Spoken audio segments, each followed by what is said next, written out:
You grew up a Jets fan. You also grew up a Yankees fan, I correct? did. Yes, I did. Thank you for bringing that Yeah, up. it is kind of It's rare, public. It's public. Yeah, it's out there. and that it's kind of rare in New York. Like Gary Cohen, Howie Rose, obviously they grew up Mets fans. Ryan Ruocco, Michael Kay grew up Yankee fans. I think even John Sterling grew up a Yankees fan. Kevin Burkhardt was a Mets fan. So Mets like, fan. Yeah. I feel like there just isn't much precedent for a Yankees fan working for the Mets or the other way around. Yeah, I think you're right. And I actually remember when I got the job. So I was working at SNY for, I don't know, 2 months or something. And then KB got the job at Fox. And so they threw me in on a part-time basis. I did 55 games in 2014. And when I got the full-time job in 2015, I was quiet about it. You don't need to tell anybody how you grew up. And I remember Steve Serby wanted to do an article in the Post about me and do an interview with me. And I was talking to our PR guy at SNY, and I said, he's probably going to ask, "Did you grow up a Mets fan?" Do you want me to lie? I mean, how do I handle this? And he's like, "Don't lie. Just be honest right off the bat."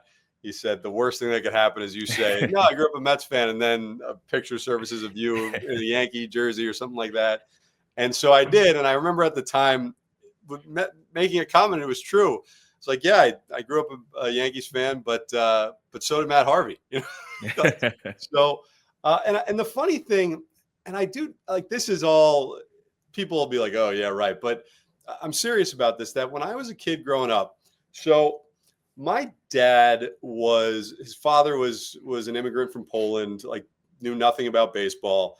And the way my dad chose his teams, he loved Joe Namath and he loved Mickey Mantle. Like that was the Mets and the Yankees. I mean, the Jets and the Yankees. But he had an uncle that was a big baseball fan. And he was I think he was either a Dodgers fan or a Giants fan, but he despised the Yankees. So the only team, even though my dad was a Yankees fan, the only games that he got to go to growing up as a kid were Mets games at Shea, because his uncle was the only one that would take him, and he refused to go to Yankees games. And so when I was growing up, my dad, it wasn't like we grew up, we're Yankees fans and we hate the Mets. We probably went to as many Mets games at Shea as we did Yankees games at Yankee Stadium, because what it would be is whoever was home that weekend, that's where we would go.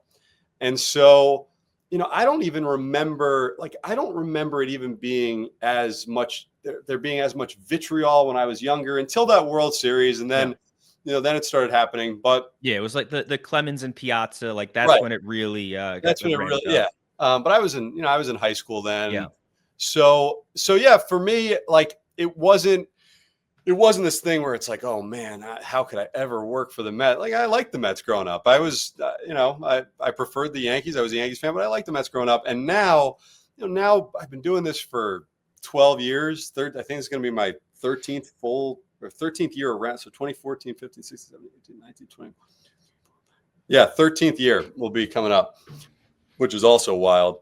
And, you'll hear this from people all the time, but when you're in it, when you're in this business, you start to really, you root for people, and I've now been a part of the Mets organization for 13 years. So it's kind of like that Yankee part was my childhood.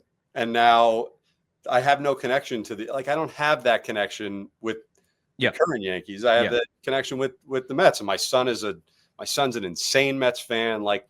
So it is what it is. And I've loved it. I've loved every second of it. I really have. Yeah, no, you're invested in it much differently now as an adult than you were as a kid. But so the 2024 World Series, for example, Yankees Dodgers, were you invested in that as a fan at all? Not really. I mean, it was, honestly, it was weird. I remember, so a guy in town, they were having this watch party for game one, and he's like, "Hey, why don't you come? A bunch of guys are getting together." And I came and I'm watching it, and I remember saying to him, I said, "This is so weird.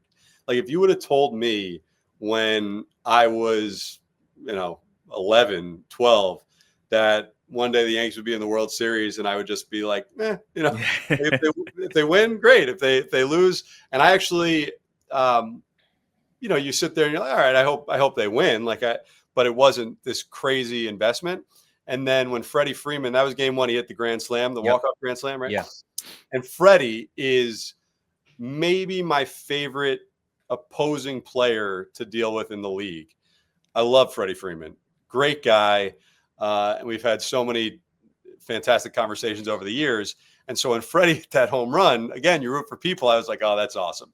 That's great for Freddie. So, yeah, it's very weird. And I remember, too, growing up as a kid thinking, like, oh, I'm never gonna be in the business and be just like rooting. You heard it from people all the time. Like, you just root for people. I was like, no way. But it's what happens. I mean, it's the same thing as it's the same thing as a player that grows up a diehard whatever fan. They get drafted by another team, and then you become a part of that team, and that's what it is. That is what it is. I grew up a huge Rangers fan. I remember thinking as a kid all the time, Mike Richter grew up a huge Flyers fan. How could he ever play for the Rangers?